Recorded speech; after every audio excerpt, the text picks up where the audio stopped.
Hello बच्चों, तो स्वागत है आपका हमारे यूट्यूब चैनल ओम लर्निंग क्लासेस में। तो आज की वीडियो में हम कुछ संयुक्त लेखों के बारे में बात करेंगे। मतलब ऐसे लेखे जिसमें एक साथ कई सारे खाते जो हैं वो डेबिट होते हैं या फिर क्रेडिट होते हैं। तो आइए देखते हैं। तो इसमें सबसे पहले जो हमारा सौदा है वो है, रमेश ने 7,000 रुपये के नकद और 8,000 रुपये के माल से अपना व्यापार शुरू किया। यानी कि उसने दो चीज़ों से अपना व्यापार शुरू किया है।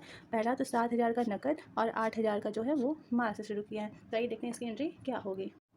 तो क्या है कि रमेश ने 7,000 के नकद, तो सब सिंपल जो एंट्री होती है हमारी व्यापार प्रारंभ करने की वो क्या होती है, cash account debit to capital. क्योंकि हमेशा व्यापार क्या होता है, अधिकतर मेनली पैसे से ही स्टार्ट किया जाता है। लेकिन यहाँ पे क्या होगा कि सबसे पहले तो नकद से किया तो कैश अकाउंट को हम क्या करेंगे, डेबिट करेंगे। लेकिन साथ ही उसने माल से भी व्यापार प्रारंभ किया है तो माल को हम यहाँ पर स्टॉक करके दिखाएंगे। तो कैश अकाउंट डेबिट और फिर स्टॉक अकाउंट को भी डेबिट करेंगे। टू हमारे क्या हो जाएगा, कैपिटल अकाउंट।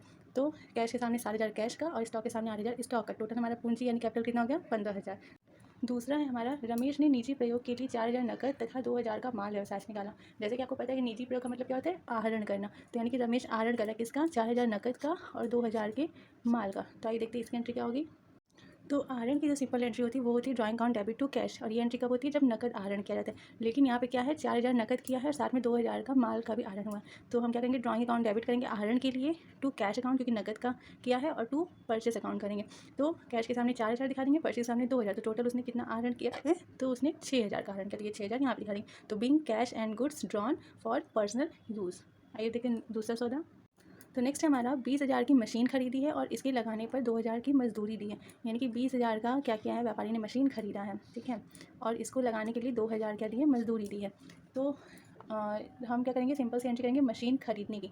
इसलिए क्योंकि जो मशीन को लगाने के लिए जो व्यय हो रहा है वो एक तरीके से मशीन का ही व्यय है। यानी कि मशीन के अमाउंट में ही उससे क्या किया जाता है, जोड़ दिया जाता है। इसे अलग से दिखाने की कोई ज़रूरत नहीं होती, क्योंकि इससे क्या होता है, उस संपत्ति का जो मूल्य होता है वो बढ़ता है। तो हम सिंपल सी बस एंट्री करेंगे मशीन खरीदने की, और उसमें जो है वो हम इन दोनों अमाउंट को यानी मजदूरी को और मशीन की खरीदी की कीमत को, दोनों को ऐड करके दिखाएंगे। हमें मजदूरी के लिए अलग से लेखा करने की ज़रूरत नहीं है। आइए देखते हैं एंट्री क्या होगी। तो मशीन खरीदने की जो एंट्री होगी वो होगी machine account debit to cash. क्यों, मशीन खरीद रहे हैं तो मशीन हमारे व्यवसाय में आ रहा है, आने वाली संपत्ति को डेबिट करते हैं। टू कैश, पैसे से खरीदे तो पैसा हमारे व्यवसाय से जा रहा है तो जाने वाली संपत्ति को क्रेडिट करते हैं। और रही बात अमाउंट की, तो इसमें 20,000 मशीन का प्लस 2,000 जो है वो मशीन को लगाने में जो व्यय हुआ उसको, उन दोनों को ऐड करके दिखा देंगे। मजदूरी के लिए हमें अलग से लेखा करने की ज़रूरत नहीं है, क्योंकि जो मजदूरी लगी है मशीन को लगाने में वो मशीन के ही मूल्य में जुड़ के मशीन के मूल्य को क्या करती है, बढ़ाती है। नेक्स्ट हमारा सौदा है, राम प्रकाश से 10,000 का माल नकद खरीदा तथा इस पर 100 रुपये भाड़े के दिए। तो देखिए यहाँ पे लिखा है राम प्रकाश से नकद माल खरीदा। तो यहाँ पे राम प्रकाश से हमें क्या है, कोई संबंध नहीं है। तो माल नकद खरीद रहे हैं तो माल नकद खरीदने की सिंपल से हम एंट्री करेंगे, और 100 रुपये भाड़े के दिए तो 100 रुपये भाड़े की एंट्री करेंगे। तो हम नकद माल खरीदने की एंट्री क्या होती है हमारी, purchase account debit to cash account, और 100 रुपये के भाड़े दिए। ताकि हम देखते हैं एंट्री क्या होगी। देखिए, तो सबसे पहले कि नकद माल खरीदने के लिए तो हम एंट्री करते हैं purchase account debit to cash account, ठीक है। ये हमारी सिंपल एंट्री होती है माल खरीदने की, नकद माल खरीदने की। अब क्योंकि हम यहाँ पे माल खरीदते टाइम उस माल खरीदने पे जो भाड़ा है वो भी दे रहे हैं, तो भाड़ा क्या होता है, व्यय होता है, और हर व्यय जो होता है वो हम पैसे से ही देते हैं।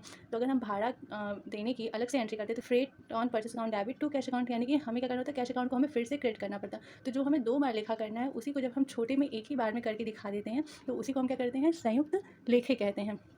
तो जो संयुक्त लेखे हम कर रहे हैं तो उस हिसाब से हम क्या करेंगे, फ्रेट ऑन परचेस को भी परचेस के साथ ही दिखा देंगे। हाँ, कैश का जो अमाउंट है उसमें हम दोनों को ही जोड़ के दिखाएंगे, ठीक है। तो परचेस अकाउंट डेबिट हो जाएगा, फ्रेट ऑन परचेस अकाउंट भी डेबिट हो जाएगा, टू कैश कर देंगे। तो परचेस हमारा 10,000 का था, कि भाड़ा हमारा 100 रुपये का था, और हम टोटल कितना दे रहे हैं उस हिसाब से 10,100, तो ये हम देकर दिखा देंगे। नेक्स्ट है हमारा, वेतन के 200 रुपये, मजदूरी के 100, किराए के 150, कार्यालय व्यय के 300 और बीमा के 280 रुपये दिए। यानी कि इन सभी को क्या किया, साथ में दिया गया। जैसे वेतन, मजदूरी, किराया, कार्यालय व्यय और बीमा, तो इन सब की एंट्री हम अलग अलग करेंगे। तो क्या होगा, salary account debit to cash account, various account debit to cash account, rent account debit to cash account, ऐसे ही इन दोनों का भी।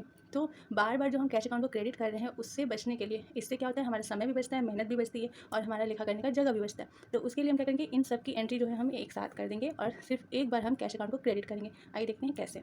तो हम क्या करेंगे, जैसे यहाँ पर सैलरी अकाउंट डेबिट कर दिए, वेजेस अकाउंट डेबिट कर दिए, rent account debit, office expenses यानी कार्यालय व्यय डेबिट, इंश्योरेंस अकाउंट डेबिट, इन सबको हम एक साथ डेबिट कर दिए, क्योंकि ये सारे के सारे हमारे क्या है, व्यय हैं। अब ये सारे व्यय हम किस रूप में देंगे, कैश में देंगे। तो एक ही बार हम कैश को क्या कर रहे हैं, क्रेडिट कर दे रहे हैं। तो टू कैश अकाउंट, अब इन सब का अमाउंट इनके सामने लिख देंगे और फिर इनको पूरे को जोड़ के हम कैश के सामने दिखा देंगे। इससे हमारा समय, मेहनत और जगह सबकी क्या होती है, बचत होती है। तो इसे ही संयुक्त लेखे कहते हैं। लास्ट है हमारा, मोहन को 2,000 रुपये कीमत की माल के लिए ऑर्डर भेजा। यानी कि यहाँ पे क्या किया जा रहा है, 2,000 का माल मंगाना है, इसके लिए ऑर्डर भेजा गया है। तो देखिए इसकी एंट्री कैसे करेंगे। तो देखिए इसके लिए क्या हो जाएगा, no journal entry made because receipt of order is not a transaction. मतलब क्या हुआ कि हम सिर्फ और सिर्फ उन्हीं सौदों का लेखा करते हैं जो कि एक्चुअल में हुआ है, और ऑर्डर देना तो कोई सौदा नहीं है। ऑर्डर देना कब सौदा होगा, जब उसका ऑर्डर का माल हमें मिल जाएगा। तो जब हमें मिलेगा तो हम उसकी एंट्री करेंगे। अभी सिर्फ और सिर्फ ऑर्डर देने की हम अपने बुक्स में कोई भी एंट्री नहीं करते थे। यहाँ पर कोई भी एंट्री नहीं होगी, इसे ऐसे लिख करके दिखा देंगे और अमाउंट कॉलम हमारा क्या रहेगा, खाली रहेगा। तो इसी के साथ आज का वीडियो यहीं पे समाप्त होता है। नेक्स्ट वीडियो में हम मिलेंगे कुछ और एडवांस सौदों के साथ। तब तक के लिए अगर आपको वीडियो पसंद आ रहा हो तो लाइक, चैनल, सब्सक्राइब करना बिल्कुल भी ना भूलें। Thank you.